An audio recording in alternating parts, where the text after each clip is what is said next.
ወንዶች ትዳርን የሚሸሹበት 8 ምክንያቶች። ለዚህ ቻናል አዲስ የሆናችሁ ሰዓቱ አሁን ነውና ሰብስክራይብ አድርጉ። ቪዲዮንም ላይክ በማድረግ ጀምሩ። አንደኛ፣ ያልተሳካ የቤተሰቡ ትዳር። ወንድ በቤተሰቡ ውስጥ ሲያይ ያደገው ያልተሳካ የትዳር ህይወት ዛሬ ላይ በራሱም ህይወት ተስፋ እንዲቆርጥና እንዲፈራ ያደርገዋል። አእምሮ የገዛ ቤተሰቡ ሲመራ የኖረውን የትዳር ህይወትን እንደ እውቀት ይዞ ስለሚቆይ በየዕለቱ ይሟገተዋል።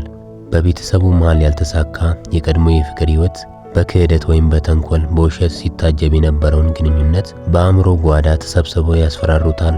ያንተ ዕጣ ፈንታ ይህን ይመስላል። ስለዚህ ለምን ተደጋጋሚ ስህተትና ህይወት ትኖራለህ? አንተም እኮ የዚህ ቤተሰብ አካል ነህ፣ ይሳካልኛል ብለህ ታስባለህ? ጭራሽ ያንተ ደግሞ ከዚህ የባሰ ይሆናል የሚል የፍርሃትና የስጋት ድምጾችን ያሰማዋል። ከዚህ የተነሳ ወንዱ እኔም እንደ ቤተሰቤ ዳግመኛ እንዳልጎዳ በሚል ጥርጣሬ ትዳርን እንዲሸሽ ያደርገዋል። ቤተሰብ ውስጥ ስናይ ያደግነው ነገር በዛሬ ህይወታችን ላይ ትልቅ ተጽዕኖ ያመጣል። ቤተሰብ ውስጥ ፍቅርና ሰላም፣ መተሳሰብ፣ መከባበር ሲያይ ያደገ ሰው የራሱም ህይወት ዛሬ ላይ እንደዛ መሆኑን ስለሚያምን ያንኑ ህይወት የመኖር ፍላጎትና አቅም ይኖረዋል። በተቃራኒው ደግሞ አለመከባበር፣ ሰላምና ፍቅር፣ አንድነት በሌለበት ቤተሰብ ውስጥ ያደገ ሰው የኔም ህይወት ከዚህ የተለየ አይደለም የሚል እምነትን ይዞ ስለሚኖር እውነትም የፈራው አይነት ህይወት ሊያጋጥመው ይችላል። ስለዚህ ይህን ታሪክ መቀየር የሚችለው እራሱ የወንዱ አእምሮ ነው። የቤተሰቤ ህይወት ሊቆጣጠረኝ አይችልም፣ ያ የነሱ ህይወት ነው፣ እኔ የራሴ ህይወት አለኝ የሚል አመለካከት ካልያዘ ከባድ ይሆናል። እኔ የተለየ ህይወትን መምራትና መኖር እችላለሁ፣ መብቱም ብቃቱም አለኝ፣ ደስተኛ ቤተሰብ ይኖረኛል ብሎ ራሱን ማደስና ማሳመን አለበት። ሰው የአእምሮውን ሐሳብና የአንደበቱን ቃል ስለሚኖር ይህንን ማሳካት ይችላል። ይህ እስካልሆነ ድረስ በቤተሰቡ የቀድሞ ህይወት ታስሮ ይኖራል። ሁለተኛ፣ መፋታትን መፍራት። በተለይ በዚህ ዘመን ሴቶች ለማግባት ይቸኩላሉ፣ ለመፋታትም እንደዛው። ወንድ ልጅ ደግሞ ለማግባት ይፈራል። እንደምንም ብሎ ካገባ በኋላ ግን መፋታትን ይጠላል፣ ይፈራል። ወንድ ልጅ አንዴ አምኖ ወደ ትዳር ከገባ በኋላ እዚያ ትዳር ውስጥ ትልቅ የሆነ ዓለምና ቤተሰብ መመስረት ይፈልጋል። የራሱን ግዛት መገንባት ይፈልጋል።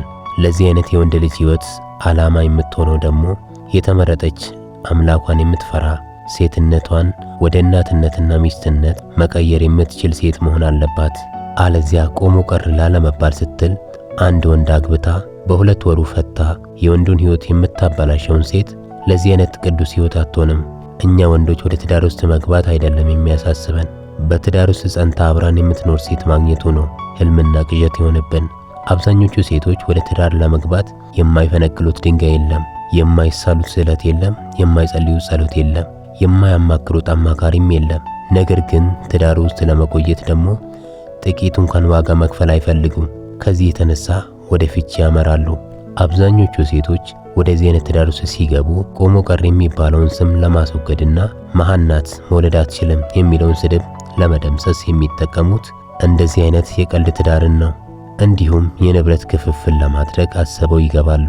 የቤተሰባቸውንና የራሳቸውንም ህይወት ለመለወጥ ሲሉ ወደዚህ አይነት የጭካኔና የተንኮል ህይወት ውስጥ ሊገቡ ይችላሉ።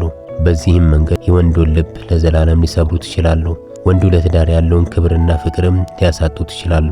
ስለዚህ ይሄ የሴቶቹ መበላሸትና ቅዠት እኛ ወንዶች ትዳርን እንድንፈራ ያደርገናል። ወደ ትዳር ቶሎ አንገባም፣ ከገባንም መፋታት አንፈልግም። ልጆቻችንን በዚህ አይነት መንገድ እንዲያድጉ አንፈልግም። የሲንግል ማም ልጆች እንዲባሉ አንፈልግም። የእናትና የአባት ፍቅርን በሚያገኙበት ህይወት ውስጥ እንዲኖሩ እንፈልጋለን። ሶስተኛ፣ የኢኮኖሚ ጫና ወይም የገንዘብ እጥረት። ብዙ ወንዶች ከመጋባት በፊት መዘጋጀት አለብኝ ብለው ያስባሉ። መዘጋጀት ካለበት አንዱና ዋናው ጉዳይ ኢኮኖሚ ነው። ከኢኮኖሚ ጫና ነፃ ካልወጣ ወይም የገንዘብ ነፃነት ከሌለው ወንድ ልጅ ትዳርን በሐሳቡ ማሰብ ራሱ አይፈልግም። ምክንያቱም የትዳርን ህይወት ከሚያረጋጉትና ከሚጠብቁት ነገሮች መሃል አንዱና ዋናው የገንዘብ አቅም ነው። እውነት ለመናገር ወንዶች ከሴት በላይ ትዳርን ይፈልጋሉ፣ ይወዳሉ ቢባል ማጋነን አይሆንም። ነገር ግን ወንድ ትዳርን ከሚፈራበት ነገር አንዱ በገንዘብ አቅም ብቁ አለመሆኑ ነው። ጥሩ ገንዘብ የሚያገኝበት ስራ፣ ቤተሰቡን በጥሩ ሁኔታ የሚያኖርበት ቤት፣ እንዲሁም ኃላፊነቱን በቀላሉ የሚወጣበትን ተጨማሪ ድጋፍ ካላገኘ ወንድ ልጅ በትዳር ውስጥ ደስታን ሳይሆን ጭንቀትን ይጋፈጣል። ከዚህ የተነሳ አእምሮ በራሱ አሁን ማግባት አትችልም የገንዘብ አቅም የለህም የሚል የራስ ሙግት ውስጥ ሲባክን ያከርመዋል። በተለይ ደግሞ በዚህ ዘመን ሴቶች ትዳርን ሳይሆን አዳርንና ምቾትን ብቻ ፈልገው ወንድን በሚያሳድዱበት በቂ ገንዘብ ከሌለ ትዳር ማሰቡ ቀርቶ ሻይ ቡና ማለቱ በራሱ እጅግ አስፈሪ ነው። የሴቶቹ መስፈርትና የዘመኑ ሚዛን በራሱ ወንድን የሚያደክምና አቅም የሚያሳጣ ነው። ስለዚህ በዚህ ዘመን ገንዘብ ያለው ወንድ ሴትን ብቻ ሳይሆን አገርንም የማስተዳደር አቅም አለው። በዚህ ዘመን ሰዎችን የምታስደስተው በገንዘብ አቅም ነው። ገንዘብ ካለ አንድ የህግ አካል ወንጀለኛን እንደሚያሳድደው ሴቶቹ ያሳድዱሃል። ሴቶቹ ብቻ አይደሉም፣ ሰው ሁሉ ያሳድድሃል፣ ይፈልግሃል፣ ደህንነትህን ይጠይቃሉ፣ የገባህበት ይገባሉ። ሁሉም እንደ ባሪያ ይታዘዝሃል። ደግሞ አንዱ የአንዱን ሚስት በገንዘቡ ጉልበት ሲቀማ፣ አንዱ የአንዱን ስራ እየነጠቀ ወንድ ልጅ ገንዘብ ይህን አይነት አቅም እንዳለው እያየ ወደ ትዳር መግባትን ይፈራል። አራተኛ ኃላፊነትን ፍርሃት። ትዳር ማለት የቤተሰብ፣ የገንዘብ፣ የልጆችና የስሜት ኃላፊነት መውሰድ ነው። ሌሎችን በራስ ኃላፊነት ጥላ ስር ማስተዳደርና የማኖር የህይወት አይነት ነው። ይህም ደግሞ በቤተሰብ ውስጥ በነጻነት ለኖረ ሰው በጣም ፈታኝ ነው። ትዳር ከአንዲት ሴት ጋር በፍቅር አብሮ መኖር ብቻ አይደለም፣ ይልቅስ በእሷ በኩል ለሚመጡት ለብዙ ኃላፊነቶችም ጭምር ራስን አዘጋጅቶ በውሳኔ መኖር ነው። ይሄ ደግሞ የሰው ብቻ ሳይሆን እግዚአብሔራዊ አደራም ነው። በእያንዳንዱ ጉዳይ ከፊት በመሆን ለዚያ ህይወት መከታ መሆን ነው። አስቸጋሪ በሆነችው በሰው ልጆች ህይወት ውስጥ ተጨማሪ የሆነ አስፈሪና ጥንቃቄ የሚሻ ኃላፊነትም ነው። ደግሞም የቁም ነገር ህይወት ስለሆነ በቸልተኝነት መኖርና ማኖርም የማይቻልበት ነው። አንድ ወንድ ሁለንተናዊ ዝግጅት ከሌለው ትዳር ለሱ ከባድ እስር ቤት ነው። በወንጀለኞች እንደመታገት ይቆጥረዋል። በተለይ አእምሮ ካልተዘጋጀ ትዳር በፍጹም የማያስበው ነገር ነው። የራሱን ህይወት መቆጣጠር ብቻ ሳይሆን በተጨማሪም የሌላውን ሰው ህይወት ለመቆጣጠር ኃላፊነት መውሰድ ነው። ላጤነት ወደ ባልነትና ወደ አባትነትም የሚያድግበት ጠንካራ የህይወት አይነት ነው። ስለዚህ ኃላፊነቱ ባያስፈራው ይገርማል።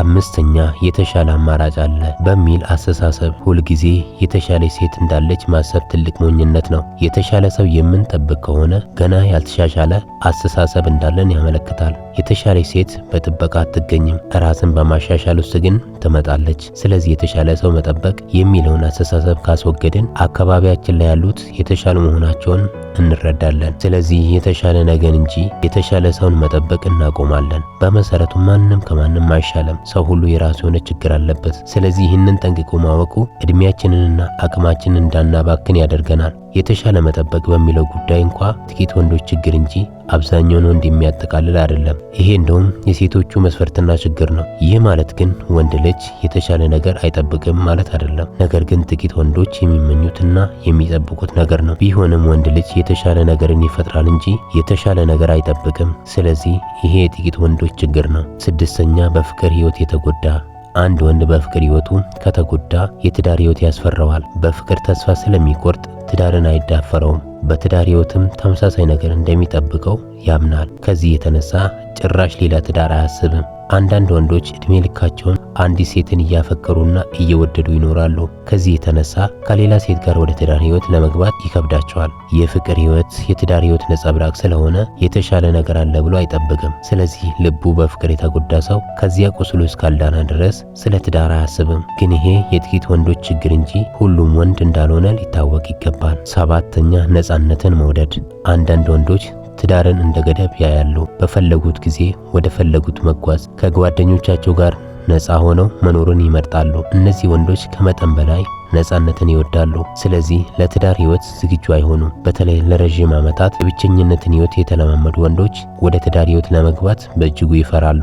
እንደዚህ አይነት ወንዶች ምድር ላይ እንደ ነፃነት የሚወዱት ነገር የለም። ይህን ከሚያጡ ሳያገቡ መኖርን ይመርጣሉ። ልክ እንደ ዘመኑ ዱርዬ ሴቶች ያለ ትዳር ልጅ መውለድ ሲንግል ዳድ ሆነው መኖርን ይመርጣሉ። ከዚህ የተነሳ ወደ ትዳር ለመግባት ፈቃደኛ አይሆኑም። በዚህ ልክ ነፃነቱን የሚወድ ወንድ ደግሞ ትዳሩንም ሚስቱንም ልጆቹንም መውደድ አይችልም። ስለዚህ ወደ ትዳር ለመግባት ይፈራል። ስምንተኛ የስሜት ዝግጁነት አለመኖር። ስሜቱን መቆጣጠር የማይችል ግጭትን መፍታት ያልተማረ ፍቅርን በጥልቀት መቀበል የሚፈራ ወንድ በጭራሽ ስለ ትዳር አያስብም። የትኛውም ውሳኔ የስሜት ዝግጁነትን ይጠይቃል። ስለዚህም በዚህም ጉዳይ ስሜቱ ዝግጁ ስላልሆነ ውሳኔ መስጠት አይችልም። ወደ ትዳር ውሳኔ አይመጣም። ወንድ ስሜቱን ማስተዳደር ካልቻለ ምንም ነገር ማስተዳደርና መወሰን አይችልም። መጽሐፍ ቅዱስ ከተማን ከሚገዛ መሪ ይልቅ ስሜቱን የሚገዛ ሰው ይበልጣል ይላል። ስለዚህ ስሜቱን መግዛትና መቆጣጠር ያልተማረ ሰው ትዳር ውስጥ መግባትን ይፈራል። ቢገባ እንኳን ያ ትዳር የልጆች ጨዋታ ይሆናል። ምክንያቱም